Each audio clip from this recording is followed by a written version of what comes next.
Alors, j'aimerais faire une révision de la matière, la cinétique de relaxation, en utilisant l'aide-mémoire 3, ou cette partie de l'aide-mémoire 3 portant sur cette matière-là. Et ça commence, donc, avec cette paire de réactions inversables, pas nécessairement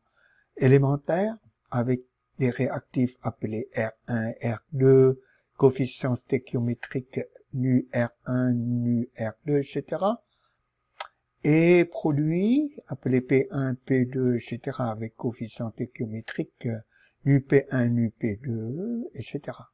On suppose que chaque étape, l'étape directe, qui est celle-ci, et l'étape opposée, l'étape en bas, que les deux étapes suivent une loi de vitesse permettant de définir des ordres de réaction et avec constante de vitesse K plus et K moins. Et ces ordres de réaction sont mu R1, mu R2, mu P1, mu P2, etc. Pas nécessairement égaux aux coefficients stéchiométriques et ce seront égaux aux coefficients stéchiométriques si cette paire de réactions sont élémentaires. Alors, dans un premier temps, on avait appris à composer une équation décrivant la vitesse de transformation d'un réactif d'une espèce quelconque. Ici, c'est le réactif R indice I, par exemple. Et donc, cette vitesse de transformation de l'espèce R indice I divisée par le coefficient stéchiométrique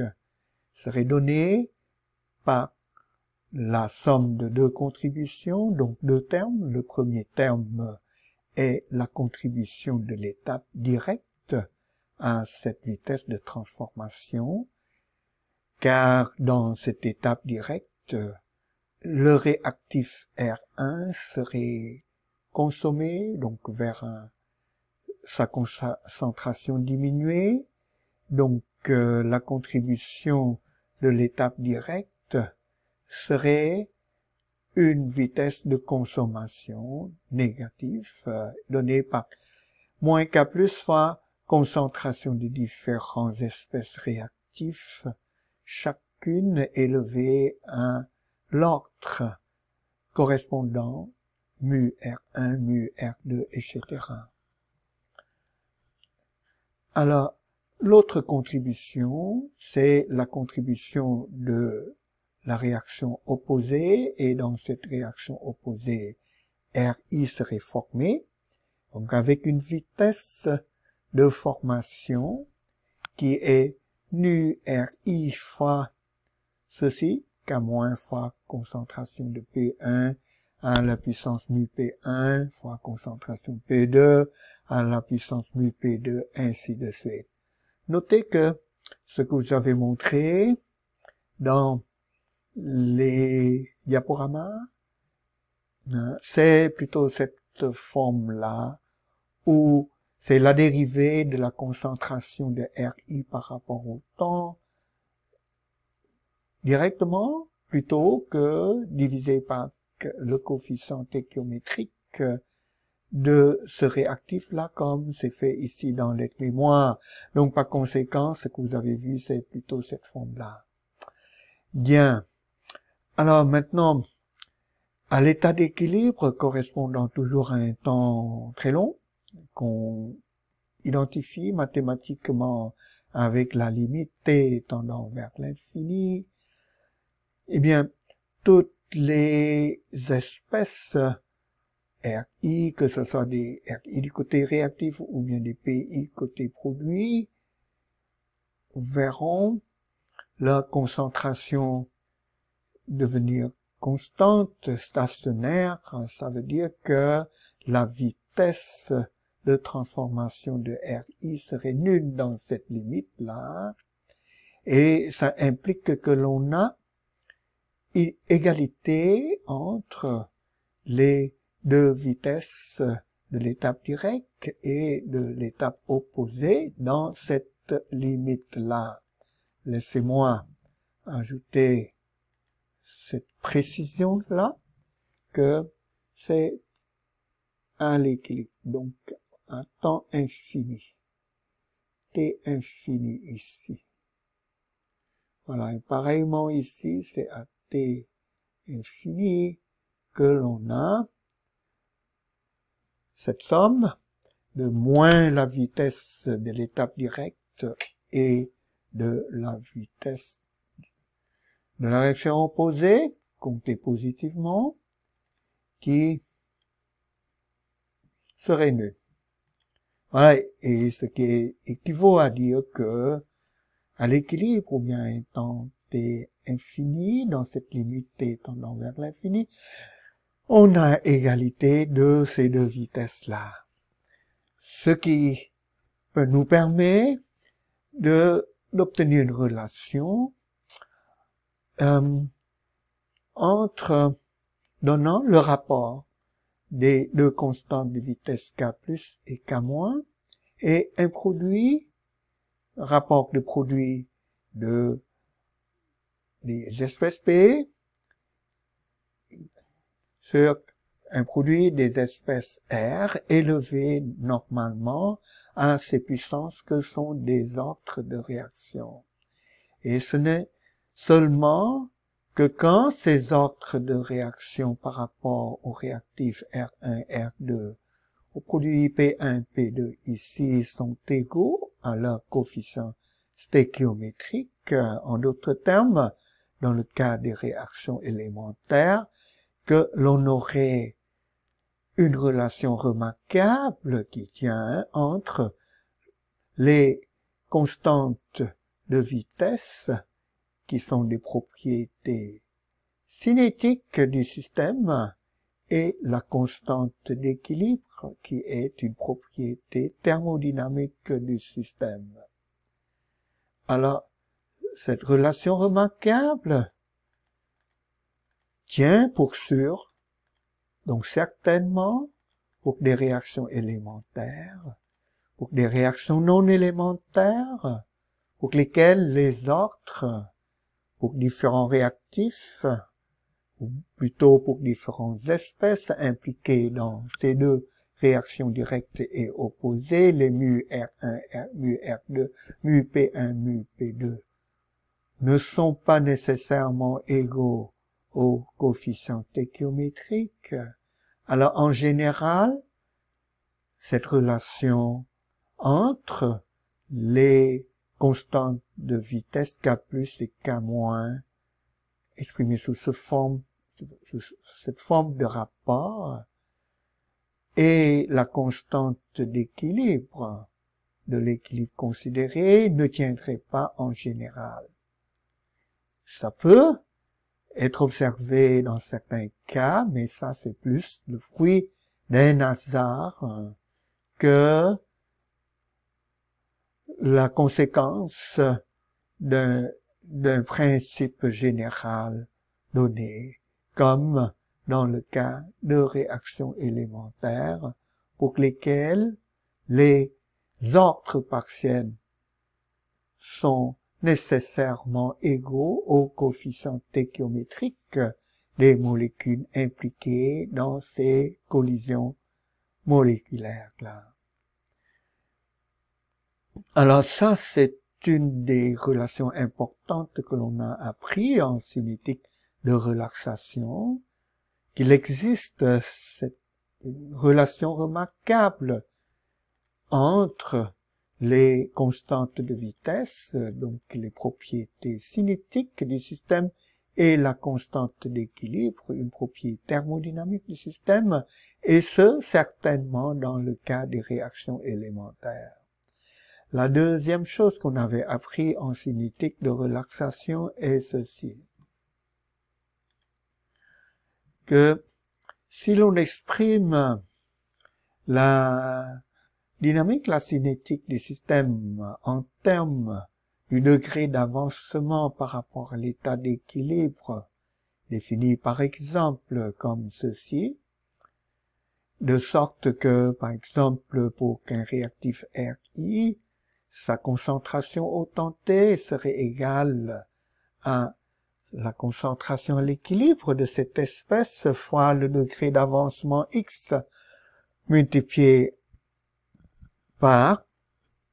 le coefficient stéchiométrique de l'espèce nu RI, et du côté des espèces P, dans la réaction d'en haut,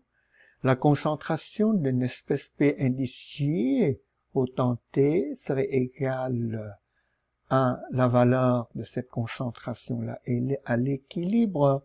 moins le degré d'avancement x fois le coefficient stéchiométrique nu PJ.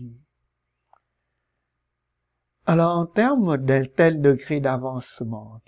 qui est ici défini de telle sorte que du côté R, c'est des signes positifs comme ça, du côté P, ça vient avec ce signe, totalement avec le signe moins ici, mais ça c'est strictement une question de choix, de convention. Vous pouvez bien entendu remplacer ce x par un x' qui est moins ce x là, et vous aurez le même type de représentation. RI de t serait à ce moment-là égal à la valeur, l'équilibre de cette concentration moins nu RI fois x' de t, parce que ce x' de t est égal à moins x, ainsi de suite. Et par cohérence de ce côté, au lieu d'un moins nu pj fois xt, ce serait plus nu p indice, fois x' fonction de t.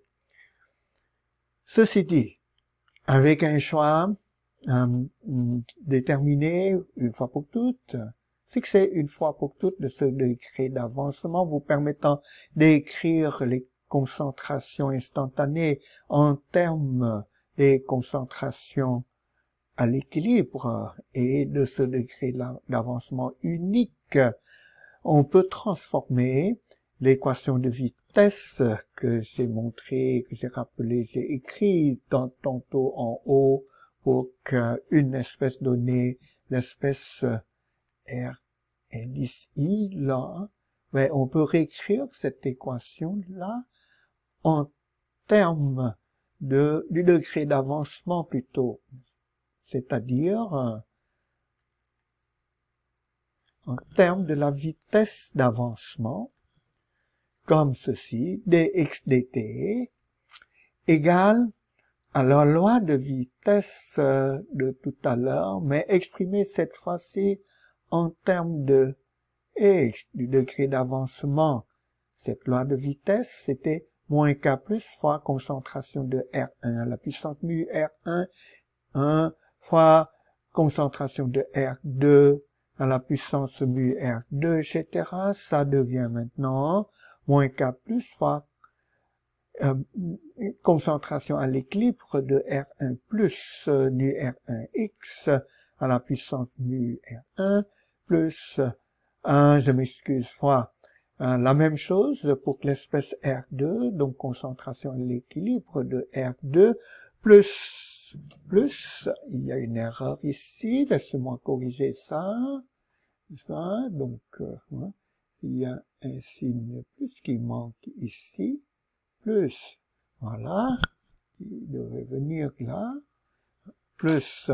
mu R2 x, le tout à la puissance mu R2, pour la contribution, pour ce qui est de la contribution de l'étape directe, cette loi de vitesse exprimée en termes de x, et la contribution de l'étape opposée, c'est ceci, donc exprimé complètement en x et des concentrations à l'équilibre des différentes espèces. Alors, dans le cas où les mu RI, mu RJ, etc. sont des puissances, des nombres relativement simples, 2 par exemple, 1, 2, c'est relativement facile de développer ceci pour obtenir quelque chose comme décrit en haut. Mais, même dans le cas général où ces ordres ne sont pas nécessairement entiers, ou bien simple, on peut toujours faire un développement de ceci, appelé développement en série de puissance, qui au fond est un développement en série de Taylor, de la forme suivante, avec un premier terme qui est cette loi F, évaluée en x égale à 0, c'est-à-dire à l'équilibre, plus un terme en x fois un coefficient qui est la dérivée de ceci, évalué en x égale à 0, et bien entendu, il y a des termes d'ordre supérieur en x, des termes en x carré, x au cube, x, etc. Voilà. Maintenant, il se trouve que le terme dans l'encadré en magenta ici, que je reprends là, qui est la loi de vitesse évaluée à l'équilibre avec x égale à 0 ici, n'est-ce pas que c'est égal à la vitesse d'avancement, mais évaluée à l'état d'équilibre. Or, à l'état d'équilibre, cette vitesse d'avancement, ou bien la vitesse de transformation de n'importe quelle espèce est nulle, parce que, par définition, l'état d'équilibre est cet état-là, précisément défini par t tendant vers l'infini, où les concentrations ne varient plus. Donc ça, c'est 0. Donc ce premier terme est nul. Ensuite, une deuxième idée est utilisée en cinétique de relaxation, qui est celle-ci, que si on procède avec des conditions initiales telles que à assurer qu'à tout temps t, le degré d'avancement mesuré par rapport à l'équilibre est très faible, dans le sens que c'est bien plus faible que les concentrations à l'équilibre de différentes espèces, alors les termes en x carré, x au cube, etc., dans ceci seraient négligeables. Voilà, donc on peut les enlever, et dans cette limite-là, on voit que l'équation de vitesse décrivant la cinétique de relaxation, c'est-à-dire l'évolution du système vers l'état d'équilibre, est du premier ordre par rapport à x, avec une certaine constante de vitesse effective qui est ça, qui s'obtient par ce développement de ceci, et en gardant juste le terme linéaire, c'est-à-dire d'ordre 1 en x. Donc on trouve que dans cette limite-là, limite où l'on considère des conditions initiales très proches de l'état d'équilibre, obtenues par une perturbation légère de l'état d'équilibre pour mettre le système légèrement hors d'état d'équilibre, autant t égale à 0. Alors dans cette limite, parce qu'on peut négliger tous ces puissances supérieures de x, la cinétique de relaxation est du premier ordre. Le fait qu'on doit négliger ça signifie que c'est du premier ordre approximativement en général. Ça veut dire que dx dt est tout simplement égal à x fois un certain coefficient négatif moins k effectif, et ce k effectif est appelé constante de vitesse de relaxation, constante de vitesse effective de relaxation, et l'inverse de cette constante de vitesse effective de relaxation est défini comme le temps est appelé temps de relaxation, car cette constante de vitesse effective est une constante de vitesse d'ordre 1, d'une cinétique d'ordre 1, donc sa dimension est l'inverse d'un temps, seconde moins 1. Par conséquent, son inverse est un temps. Son inverse est un temps,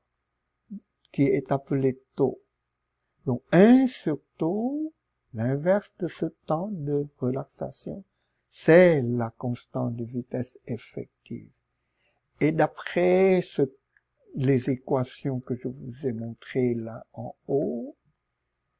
voilà, cette constante de vitesse effective, formellement, dans le cas général, peut être écrit comme ceci. Dérivée partielle de f par rapport à x évaluée en x égale à 0, c'est-à-dire à l'équilibre. Vous n'avez pas à vous soucier à ça. Je vous recommande plutôt de vous fier à ce que vous avez vu dans les quelques cas simples que je vais rappeler tout à l'heure, pour que vous rappelez de ceci, là, que cette constante de vitesse effective, en général, est une combinaison de K plus et K moins, combinaison linéaire de K plus et K moins, c'est-à-dire que c'est K plus et non pas K plus au carré, etc. Et là aussi, c'est K moins et non pas K moins au carré, au cube, etc. C'est K plus. Et K moins là, affecté d'un certain coefficient qui dépend des valeurs des concentrations à l'équilibre de différentes espèces, du côté R comme du côté P, et donc l'expression varie d'un cas à l'autre, et donc on doit regarder ça au cas par cas. Et on avait vu les cas suivants. On n'avait pas tous vu, faute du temps avec les circonstances de cette année, on n'avait pas tous vu ça. Mais on a vu dans un premier temps cette paire de réactions du premier ordre, avec constante vitesse K plus en haut, K moins en bas, et on avait trouvé que dans ce cas-là, la cinétique de relaxation est exactement du premier ordre, et c'est le seul cas où c'est exactement du premier ordre, avec une constante de vitesse effective qui est égale à la somme de ces constantes de vitesse K plus et K moins, et qui est même indépendant des concentrations à l'équilibre de A et de B. Par contre, pour qu'une réaction du second ordre, une paire de réactions de second ordre bimoléculaires dans chaque direction, A plus B donne C plus D, on avait vu comme deuxième exemple que la constante de vitesse effective pour la cinétique de relaxation d'ordre 1, dans ce cas-là c'est approximativement d'ordre 1, et la constante de vitesse effective de relaxation est cette combinaison linéaire de K plus et de K moins, avec comme coefficient affectance K plus, qui est cette somme des concentrations à l'équilibre de A et de B, et le coefficient affectant K moins dans cette expression de K effectif, c'est la somme des concentrations à l'équilibre de C et D. On avait vu aussi ce cas-là au cours, ou bien dans le module de cours portant sur la cinétique de relaxation, réaction du premier ordre, donc unimoléculaire dans la direction de la réaction directe, et pour la réaction opposée, c'est une réaction bimoléculaire. Alors dans ce cas-là, la constante de vitesse effective est cette combinaison linéaire de ces deux constantes de vitesse K plus et K moins, avec K moins qui est affecté par un coefficient qui est cette somme des concentrations à l'équilibre de B et de C. La réaction d'en haut ici, en fait, c'est la même réaction en bas ici, mais lue dans le sens opposé, inverse, et avec les les réactifs nommés autrement au lieu de A, ici c'est du C, et au lieu de C, C ici c'est A quoi, mais sinon c'est en fait la même réaction. Donc vous vérifiez ici que moyennant cette identification de A avec C ici, et que la constante de vitesse K plus correspond, l'étape K plus avec K plus ici, correspond à la réaction opposée dans cette réaction. Donc ça correspond à du K moins. Donc vous avez K plus fois concentration de B à l'équilibre plus concentration de A à l'équilibre qui vient remplacer la concentration de C à l'équilibre plus K moins qui remplace K plus ici parce que ça correspond, cette réaction-là correspond à celle-ci dans ce cas-là. Voilà, donc ces deux-là sont reliés ensemble. On a aussi vu dans le module d'exercice sur la cinétique de relaxation, le premier vidéo dessus. Le deuxième numéro du premier problème des notes porte sur cette réaction de dimérisation de A pour donner du A2, et on a démontré cette relation-là de la constante de vitesse effective. Elle dépend de K plus et K moins de cette façon, donc c'est toujours une combinaison linéaire de K plus et K moins, avec pour K plus un coefficient qui est 4 fois la concentration à l'équilibre de A. Le dernier cas ici au centre, c'est le cas numéro 1 du problème 1 des notes, du recueil de problèmes résolus. On ne l'avait pas fait en détail, mais vous pouvez vérifier que la constante de vitesse effective de relaxation dans ce cas-là est cette combinaison linéaire des deux constantes de vitesse K plus et K moins des deux réactions directes et opposées. Et seule la constante de vitesse K plus vient avec un coefficient relativement complexe